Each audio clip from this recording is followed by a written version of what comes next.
Hello everyone, GoldenNova here. The next big Megatins, the 25th anniversary Dueling Heroes edition, recently had its promos revealed, and they followed a very interesting theme: legacy support for previous TCG exclusive themes. And while the utility of these cards are currently up for debate, they've certainly gone a long way towards making my Noble Knight and Time Thief videos obsolete. But the third theme has escaped my sight up till now, and I can't think of a better time to remedy that than now. So, premiering in the August 2016 core set, The Dark Illusion, SPYRAL continued the TCG exclusive tradition that Cosmo and Kaiju had just concluded, and it was pretty underwhelming.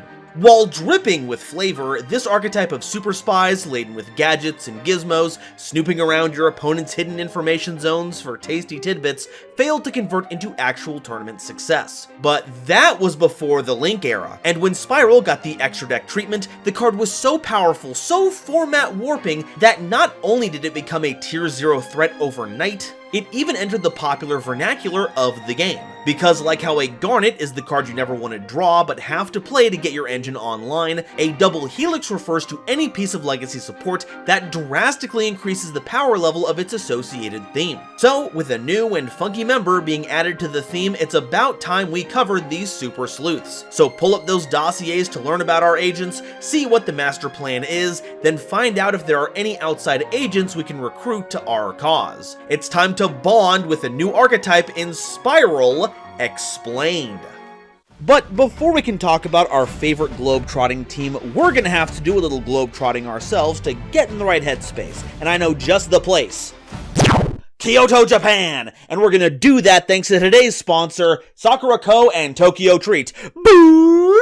They're the duo of monthly subscription snack boxes that I trust when I want something that's out of this world. And with Halloween just around the corner, Tokyo Treat Snack Haul Box is the perfect complement to Spooky Month. The Tokyo Treat Box has an abundance of the latest and greatest snacks that come exclusively out of Japan, with each month having a different theme. And to get into the harrowing spirit of All Hallows Eve, it's chock full of treats that would make Ghost Tricks jealous, including these koala marches. They're like little chocolate-filled crunchies, a Pokemon chocolate pie. I don't do the best at opening it, but it's very good, and my favorite, these sweet potato Kit Kats. Now, I know that sounds like a strange combination, but every month they come up with a new flavor of these things, and I'm blown away by just how good they are every time. It's fantastic. Oh, and there's also pizza sticks. It tastes just like pizza! Sakura Co., on the other hand, is geared towards those that want to experience the traditional culture of Japan through its food. This month's theme is Kyoto's Crimson Leaves, celebrating the region's unique flavors with handmade kyo-no-ame, little sugar hard candies that come in a variety of flavors, yuzu dorayaki, a fluffy little snack disc that I always look forward to in these boxes. This is the good stuff. Look for this one. And my current favorite, the white chocolate banana chips. These ones are simply divine. I need more of these right now. And if you're feeling extra fancy, each Sakura Co. box comes with its own little piece of tableware, and this time around is a hand-painted brocade flower dish to serve your treats in. But a good snacking isn't complete without a good beverage, and these boxes come with the perfectly paired tea to go along with it. Hojicha is the order of the month, adding a smooth, pleasant accompaniment to your snack of choice. Each box even comes with its own guidebook so you can learn more about the food, including any allergen information for safe snacking, as well as special info about where the box originates, ranging from Japanese Halloween traditions to the history of the people who've been making these treats for generations. Sakura Co. and Tokyo Treat are some of the best ways to treat yourself, so head down to the description or pinned comment to get one, or even both, so you have yourself a little pick-me-up. Or you can even gift a subscription to someone you care about for this holiday season. You can even use my code GOLDEN at checkout to get $5 off your first box. Big thanks once again to Sakura Co. and Tokyo Treat for sponsoring today's episode, and now, let's get back to the espionage. So, what's the deal with spirals? Well, they're another theme that doesn't share any unifying elements. Instead, we have two important through lines. One is knowing the top card of your opponent's deck. A lot of our effects will ask us to guess its card type, and if we're right, we get a bonus effect. And because your opponent will be revealing that card even if we get it wrong, all future effects that need that will go off without a hitch, at least until that top card changes, whether by the draw phase or some shuffling effect. The second important factor in the theme is that it cares very much about a specific monster. Where the Abyss lore has Fallen of Albaz and the Visas lore has, Visas, This archetype has Spiral Super Agent. In fact, let's go ahead and cover them first so we know what this international man of mystery is all about. Spiral Super Agent is a level 4 Earth Warrior monster with 1900 attack and 1200 defense. If this card is in your hand, you can declare a card type, either monster, spell, or trap, and reveal the top card of your opponent's deck. If you named it correctly, you special summon this card from your hand. And if this card is special summoned by the effect of any Spiral card, including itself, you can target a spell or trap card your opponent controls and destroy it. This is pretty much a microcosm of the whole theme. It scouts the top deck, you get a free summon if you're right, and any on-theme way you get this onto the board comes with a mystical space typhoon attached to it. And heck, if you're playing in any kind of limited series, this is one of the best monsters you can get your hands on, because as far as lower leveled monsters go, this is ridiculously overpowered. No wonder they called this one a super agent. Alright, with that taken care of, let's start with the bottom and work our way up. Spiral Gear Drone is a level 1 wind machine monster with 100 attack and defense, and if this card is normal or special summoned, you can look at the top 3 cards of your opponent's deck, and if you do, place them on top of their deck in any order. As a quick effect, you can tribute this card, then target a Spiral monster you control, and it gains 500 attack for each card your opponent controls. And you can banish this card and 1 Spiral card from your grave, then target a Spiral Super Agent in your grave and add it to your hand. So hey, if you want to know exactly what's on top of your opponent's deck before you commit to the Super Agent play, this is the way to do it. And it even lets you float your opponent's worst card to the top of their deck. Ain't that fun? It even has a way to get it off the board so it doesn't just get attacked over, all while giving a huge permanent buff to one of your Spirals, presumably Super Agent. Then, if everything hits the fan and you need a way to get back into the game, Drone still has you covered by giving you a way to recover Super Agent. This card is severely bonkers, and this is all before we've even seen what we can do with the rest of the cards in the theme. But there really is a lot to go over, so I'll cease from droning on about it any longer. Spiral Quik-Fix is a level 1 Earth Machine monster with 500 attack and 400 defense, and if this card is normal or special summoned, you can add a Spiral Gear card from your deck to your hand. And if this card is in your grave and you control Spiral Super Agent, you can discard a card to special summon this card, but banish it when it leaves the field. Oh man, did this cause some problems. It turns out a lot of our good cards would be printed as Spiral Gears, so this nets us some pretty sweet tools, even beyond a Drone. But the goofiest part is that there is not a once per turn printed anywhere on this card. And while the it getting banished thing might have stopped it from being repeated under usual circumstances, rank 1 Xyz monsters actually exist. So as long as you had a Super Agent and a grip of cards, you could summon Quick Fixes, get gears, overlay the nerds for monsters like Sylvan Princess Sprite to try and cheese another free card, then keep looping this ad infinitum. It's so good in fact that when it comes to curtailing the theme's power, Quik-Fix was one of the first to get hit. And while it's been restored to its full copies in the TCG, the OCG still has not forgiven it for its sins. Careful not to look at it for too long, the glasses are there for our protection. If they get removed and you gaze into them for too long, you'll be swept up in a torrent of greed and value the likes of which humanity was never destined to know, and there's no quick fix for that fate.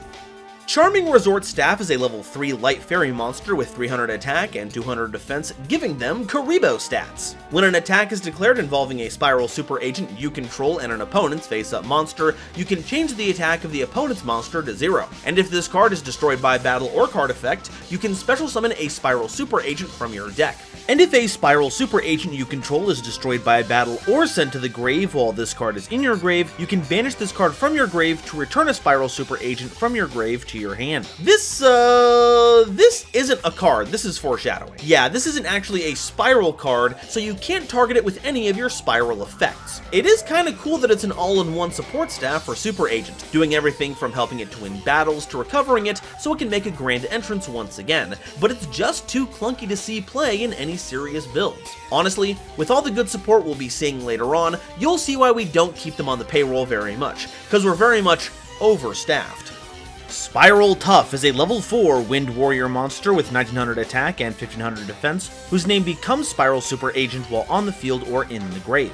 Once per turn, you can declare a card type and target a card your opponent controls. reveal the top card of your opponent's deck, and if you do, destroy the targeted card if the revealed card is the declared type. Having more cards that act as Super Agent is great for enabling your effects that need it, and its own effect isn't half bad either. While it doesn't come built in with a quick way to get it out of your hand, it is another effect that scouts your opponent's top deck, and acts as powerful removal once you have that information. Base Super Agent will probably always be the preferred option, but this guy certainly makes for some tough competition.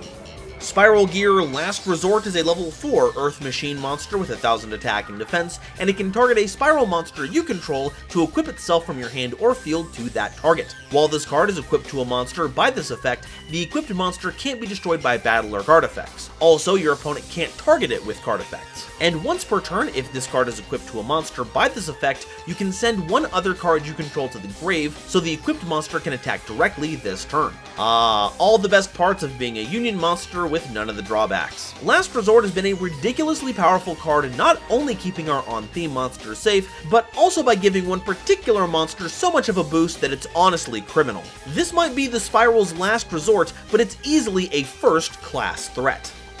Spiral Double Agent is a level 4 Light Fiend monster with 1400 attack and 600 defense, and if you have a Spiral card on your field or in your grave, you can special summon this card from your hand to your opponent's side of the field in defense position, but it cannot be tributed nor be used as material for a fusion, synchro, Xyz, or link summon. Then both players reveal the top card of their deck. On top of that, all Spiral monsters on the field gain 500 attack. Also, Spiral Super Agents on the field can attack directly. This is the new release coming out of the Dueling Heroes tin, and it's interesting. It scouts both players' top deck, though you'll still be in a better position to take advantage of that information. Then it makes your Super Agents pretty dangerous by giving them a straight shot towards your opponent's life points. Double is already going to give Super a 500 point boost, but imagine how big it's going to get with the help of Drone. Also, gumming up your opponent's board is another way to keep them from using powerful cards like Imperm, Evenly Matched, and Fenrir. So really, it's hitting all the right buttons. Heck, if you're able to summon multiple of these, that boost will stack. So it has a lot of value even if you don't give it to your opponent. It's true that it's a little underwhelming since it doesn't do much to recontextualize the deck or boost its power level by a ton, but I wouldn't be surprised to see this snipe some wins out of nowhere against unsuspecting opponents. In fact, it'll be so out of left field, they'll have to make a double take. Spy Gal Misty is a level 4 Dark Spellcaster monster with 1500 attack and 1600 defense. If this card is normal or special summoned, you can declare a card type, reveal the top card of your opponent's deck, and if you do, draw a card if it matches the card type you called. And once per turn during either player's turn, you can target a Spiral Super Agent you control and a monster your opponent controls and return them to the hand. This is almost the perfect piece of support. It's another scouter that can draw us a card if things go well, giving us more fuel for our plays, and can bounce an opponent's monster at quick effect speed while resetting our Super Agent so we can use its effect again. Almost everything about this card is supremely playable, except for the freaking name! Seriously, this is like Charming Resort Staff times a million because I actually want to play this, but none of our support that works with Spirals works with Spy Gal. Yes, I know it's like this because of the lore, and while I'm usually a firm proponent of flavor over function, this is a bridge too far. Maybe if there were more Spy Gal monsters to form a rival organization, I'd be less bitter about it. But now it just feels like it's a spiteful decision just to keep the deck bad. Seriously, one little letter and its chances of playability disappeared in a cloud of misty. Spiral Master Plan is a level 7 Dark Spellcaster monster with 1200 attack and 2800 defense, and once per turn you can add a Spiral Mission card from your deck to your hand. We'll talk about those later. And if this card is sent from the field to the graveyard, you can add a Spiral Resort and a Spiral Monster from your deck to your hand, except a copy of this card. Once again, we'll cover Resort soon. Now, that effect is a hard once per turn, but the one that searches Spiral Missions is not. So the more times Master Plan hits the board, the more cards you can search. And that sent from field to grave effect is no joke either. Resort is a pretty busted card and was such a combo enabler that, well, it's currently banned.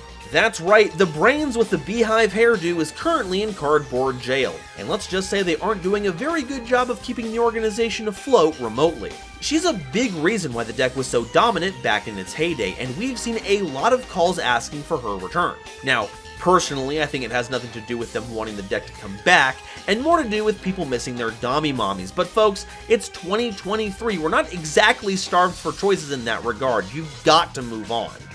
Spiral Sleeper is a level 8 Light Fiend monster with 2800 attack and 1200 defense that cannot be normal summoned or set, and must be special summoned from the hand by banishing 3 Spiral cards from your grave, and cannot be special summoned by other ways. Once per turn, during either player's turn, you can target a Spiral card you control and up to 2 cards your opponent controls and destroy them. And if this card on the field is destroyed by battle or card effect and sent to the grave, destroy as many cards you control as possible, and that is mandatory. And if you do, special summon a Spiral Super Agent from your hand, deck, or grave. Of all the cards to see it glow up in its transformation from format flunky to meta menace, it's Sleeper. The drawback for losing it is horrendous, but the fact that it's a quick effect Mega Scrap Dragon is absurd! In fact, one of the big power plays was to equip Sleeper with Last Resort, and have it target itself for the card you have to destroy.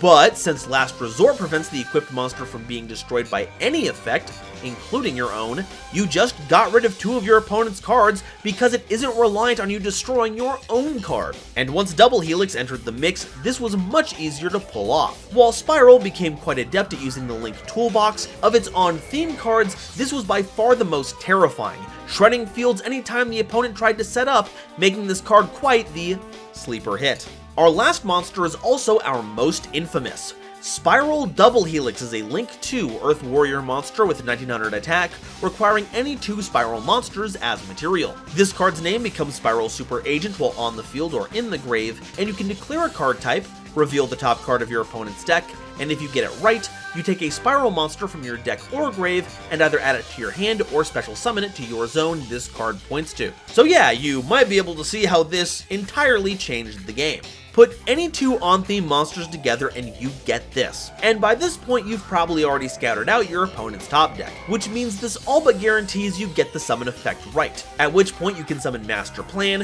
which adds you a Spiral mission, then you link it off with Double Helix for a Link 3, and that's even more cards you get off of Master Plan. And really it all, well, spirals out of control from there.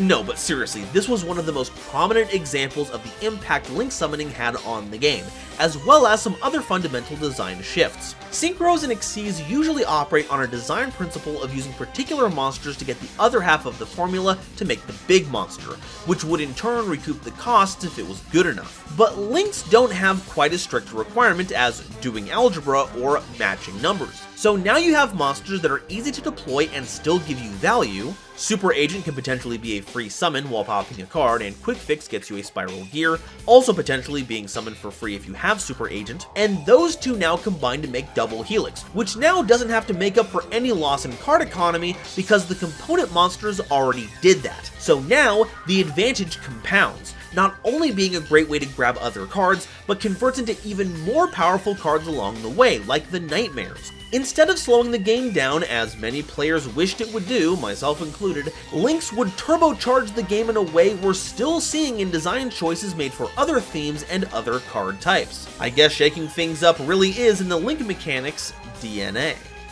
Alright, that's all the Spiral monsters, now it's time for the spells and traps. Spiral Gear Big Red is an equipped spell card that's activated by targeting a Spiral monster in your grave. Special summon it, and if you do, equip this card to it, and it cannot be destroyed by battle. This was another hugely impactful card for the theme, because it's effectively Premature Burial. Heck, it's better Premature Burial because it doesn't cost you life points, gives battle destruction immunity, and if Big Red gets destroyed, you don't lose the equipped monster. It's radical. This would be huge in getting more material onto your board, with some highlights of course being Super Agent for a free piece of back row removal, Master Plan to get another round of all their search effects, Quik-Fix to get another gear without incurring the banish, and you'd sometimes even get Drone for the free top deck scouting. And in a simplified game state, you would just sit on this cause battle won't deal with the equipped monster. Though Konami missed out on a prime marketing crossover here. Once Spiral was top tier, you could have sold a whole line of RC cars based on this card. Its name even writes itself. Little Red. Spiral Gear, fully armed, is an equipped spell card that you can only equip to Spiral Super Agent, which translates to 3 different monsters at this point. It gains 1000 attack, and if it destroys your opponent's monster by a battle, you can banish both the opponent's destroyed monster and 1 other card your opponent controls. And when this face-up card on the field is destroyed and sent to the grave, you can target a Spiral Super Agent in your grave and special summon it. This gear was a little less popular than Big Red. Don't get me wrong, using a single punch to absolutely floor your opponent's defenses is savage, but concentrating that kind of power in a single monster is asking for trouble, especially from equipped spells. And while it came with its own way to buy back the monster it was equipped to, it never seemed to be enough. Heck, the power boost from Drone is usually going to be good enough, if not better. And it comes with the ability to scout your opponent's top deck. Fully armed lacks that kind of utility, which leads me to believe this isn't fully cooked. Spiral Mission Assault is a continuous spell card that destroys itself during the 3rd end phase after activation. Yeah, this is going to be a recurring theme when it comes to the mission cards. Once per turn, if a Spiral monster you control destroys a monster by battle, or if you destroy any number of cards on the field with a Spiral monster's effect that you control, you can draw a card. And you can banish this card from your grave to special summon a Spiral monster from your hand. So let it be known that I despise these kinds of this card will self-destruct in X turns kind of effects, but the missions kind of make it work. Like, thematically, missions do need to have an endpoint, but the fact that they have grave effects that are arguably better than their on-field counterparts makes this a lot more palatable. While Assault isn't too outrageous, the ability to jump spirals out of your hand to get their effects, as well as getting you more material for double Helix, did make this a nifty search target that worked as wonderful discard fodder for Quik-Fix's effect. Oh, and speaking of which, you'll notice that the grave effect also isn't once per turn, so if you happen to have multiple of these and you need to get a lot of spirals out of your hand, this card will really help you charge things up, you know, because of its assault and battery. Spiral Resort is a field spell card, and while on the field, your opponent cannot target other Spiral cards you control with card effects. And once per turn, you can add a Spiral monster from your deck to your hand. And also, once per turn during your end phase, shuffle a monster from your grave into the deck or destroy this card. This is easily one of, if not the most ridiculous field spells ever printed in all of Yu-Gi-Oh! Like most field spells that search you a card only do so on activation.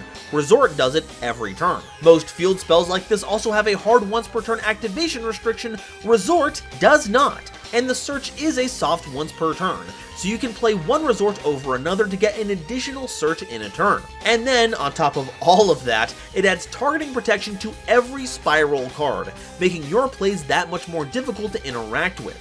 And the mandatory effect at the end to maintain it is hardly a cost at all, because it doesn't care what kind of monster you return. You can recycle impactful hand traps, useful extra deck monsters, all kinds of things beyond just your on-theme monsters, and went even further beyond once Double Helix hit the scene. Remember what I said earlier about how Master Plan would be basically a guaranteed summon? Well, that means that part of your combo meant getting you Spiral Resort because of Master Plan's grave effect. It feels almost irresponsible for a card like this to even exist, but when you're trying to claw your way to the top, there's no tactic you won't resort to. Spiral Gear Utility Wire is a normal trap card that you can only activate if you control Spiral Super Agent. It targets a face-up card your opponent controls and places it on top of the deck. This is one of those cards that might seem like a wash at first, but the more you think about it, the wilder it gets. Sure, needing to have a Super Agent to activate it is a little funky, but once it's online, it does a great Phoenix Wing Wind Blast impression. Sealing the top card of your opponent's deck means that, if you hit the right card, you're giving your opponent a brick, so their free way to get out of most situations, their normal draw, just got smothered. And then you realize that you just put a card on top of your opponent's deck, so now you know what card type is up there, making all your effects even better. It is still usually relegated to being a one-of that you search off of Quik-Fix because of the activation restriction, which does make it unwieldy, but it's always something you have in your back pocket to mess with your opponent when things get down to the wire.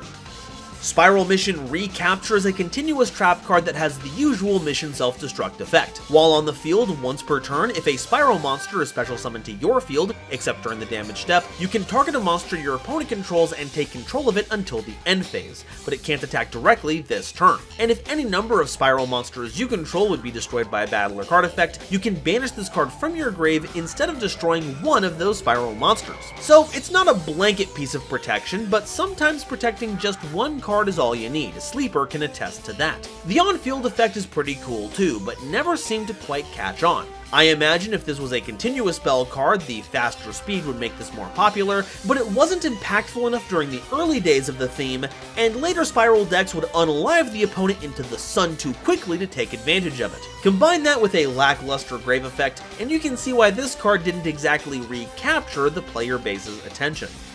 Spiral Mission Rescue is a continuous trap card with the usual mission self-destruct effect. Once per turn, it can target a Spiral Monster in your grave and add it to your hand, and you can banish this card from your grave, then target a Spiral Monster in your grave and special summon it, and you can only control a single copy of this card. Now this is a mission card. It makes for perfect discard fodder because the grave effect being a quick speed monster reborn is terrifying, and even if you were stuck setting it to your field, it still provided you with a way to recur a free card every turn for several turns until the mission was complete. And you'll notice that the grave effect once again lacks a hard once per turn, so the more of these you get in your grave, the more summoning you get. And yes, this does combo absurdly well with Quik-Fix, giving you a search without need of a discard, super agent, or the threat of being banished. Alongside Double Helix, this card was a huge factor in what rescued this theme from obscurity.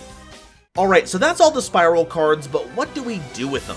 Well, when it's fully functional, the idea is to just combo your opponent into oblivion. With the outrageous amount of searching, summoning, and recursion, the main goal is to turbo out as much material as possible to make all the generic extra deck monsters you can get your hands on. We're talking Unicorn into Access Code for lethal. We're talking Borreload Savage Dragon by using a level 1 tuner combined with Master Plan. We're talking Dugaris for all the wild stuff it can enable, and the better the link pool is, the better Spiral theoretically is. Really, we just need to fill the deck with as much gas as possible, especially now that we don't have Master Plan anymore.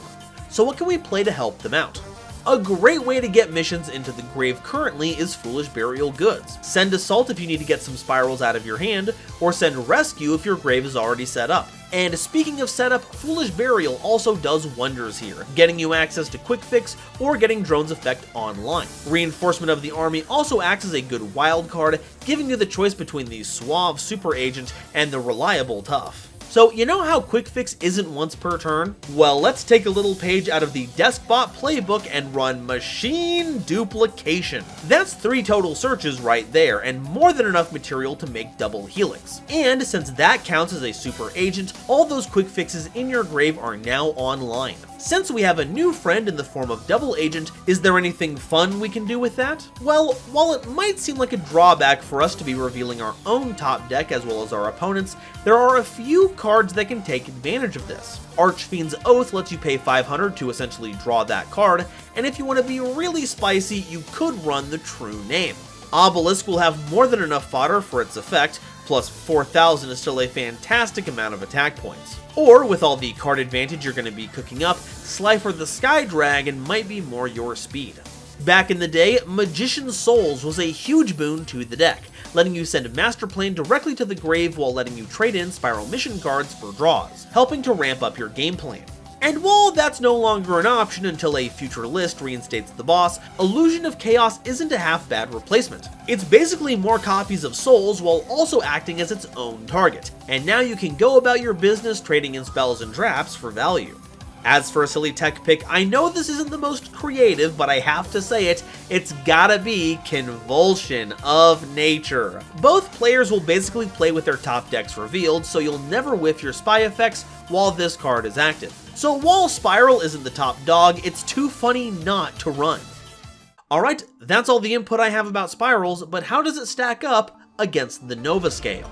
Novelty. Link spamming is about as common as bulk during the Vrains era, but that was something Spyral was good at after the fact. As an Arc V era deck, the idea was to scout out your opponent's deck and get rewarded for it. Or, benefiting from pure blind luck. And while some of the power cards like Resort don't really care about this, many of our cornerstone cards do. So while it takes a bit of a knock for what it turned out to be, I'm still giving Spyral's top deck Telepathy a 4 in novelty. Objectivity. As a tier 0 deck, this would have gotten the 1 treatment from me easy, but it's been more than half a decade since this deck was at its peak, and the deck still doesn't have arguably its most powerful resource engine. Right now, it's nothing more than a defunct Link spam deck, and any theme looking to do what it does is accomplishing it with a lot more success. I'm giving a tentative 4 in objectivity here, and while I don't expect it to change much even if Master Plan comes back, like Dragon Rulers, there's always going to be a little specter of fear in my mind about that value. Versatility. Spyral doesn't lock you into any kind of summons, and the deck took a lot of advantage of that during its tenure. But it's kind of a one-way street. They're more than happy to use other archetypes' generic extra deck cards, but the theme doesn't really synergize well with others, which I guess comes with the territory of having a pretty unique playstyle. So while the doors are held wide open for cards to come in and out, the lack of a Spyral Invoked or Spyral Trickstar deck list means that Spyral is getting a 2 in versatility. Awesomeness. Despite ending up having a playstyle that would be in line with the rest of its era, I can't help but love Spyrals. The way it accrues its advantage is really cool, and the mechanics of learning your opponent's top deck connects really well with these super spy aesthetics. And then you put all the gadgets and missions and betrayals together and you've got a formula for a really well themed deck. So Spyrals get a 5 in awesomeness from me, meaning Spyral is getting a 15 on the Nova scale. And that's all I have to say about Spyral. This deck is the reason I never want to count a theme out, and want to make sure everyone knows as much about as many archetypes as possible, because you never know when a theme is going to get its double helix and mollywop the competition. It's a cool deck with a sweet aesthetic, and while it might have gotten a lot of guff for being tier 0, it's always going to be a hero to me, without any of the capital letters. That's a different video. But now, I want to hear what you all have to say. Are Spyrals still shaking things up, or have they yet to cause a stir? How would you rate it on the Nova scale? And which one is your favorite? Before this episode, I was all about classic Super Agent, but Double Agent is a little... Let me know in the comments, and if you haven't already, please make sure to like the video, subscribe so you don't miss an episode, and share this video with somebody you know who loves Yu-Gi-Oh! It really does a lot to help me out. Today's episode was brought to you in part by Tokyo Treat and Sakura Co. If you want yourself a box of delicious Japanese snacks delivered right to your doorstep, make sure to use my link in the description or pinned comment and use my code GOLDEN in checkout for $5 off your first box. Today's episode is also brought to you by my lovely patrons, including the illustrious Quasar Commander Green Knight, Nebula Navigator's 3rd Dynasty, Ada Basilisk, Adam Zajdel, Andrew Newman, Avi Chali, Kane Senpai, Chibi Gohan, Christopher Fuss, Clockswork, Danny Bound, Dark Dragon X830, Eric, Aaron the World Breaker, Frankie, Garland Chaos, Genesis Yugioh, Great Big Pillock, Hairbear, Harry the Ominous Benefactor, Howling Zangetsu, Hydracraft 135, Iron Zero, Iskander 711, Mana Charge, Marion James E. Picata, Marluxia Zagirl, Mega Combi, Molly Renata, Nathan Vig, Orozco 09096, Panther J, Rebel King Lucifer, RJ the Jank Monarch, Sammy Haim, Sir Knight JCB, Skybuster Leo, Sophie, apparently, The Wizard Moose and Xander Wolfensberger, Cosmic Crusaders Almento 5010, A Random Pup, Ariel Kersey, Beluga Masta, Blue Gem, Chaz Ghost, Corbinisms, Drachenwald, Drake and SpongeBob be like, you used to call me on your shell phone, Dripfed Tar, Eki Bullock, Eva Padilla, Hike Boyagian, Herbal D, Inblink, Jester Designs, Kale the Dragon, Carp, Kevon Public, King Scarlet Yu-Gi-Oh!, Lemon Yu-Gi-Oh!, Lord Whoop-De-Doo, Manga Pages, Matt Simmons, Michael Shimabukuro, Nitromo, Ruxith Sarani, Shizuka Nijimura, Stephen Williamson, The Legendary Raven, Tucker Ordorn, Venusian Teapot and Zeldreka, as well as the wonderful Starlight Explorers you see on screen now. If you'd like to be a part of these credits, get early access to videos, determine what videos I make, and many more benefits, it would mean the world to me if you check my Patreon page in the description or consider joining as a YouTube member. And if you'd like to see another episode about a different kind of espionage, check out this video I made covering ninjas. Thank you all so much for watching, and I'll see you next time. Bye-bye.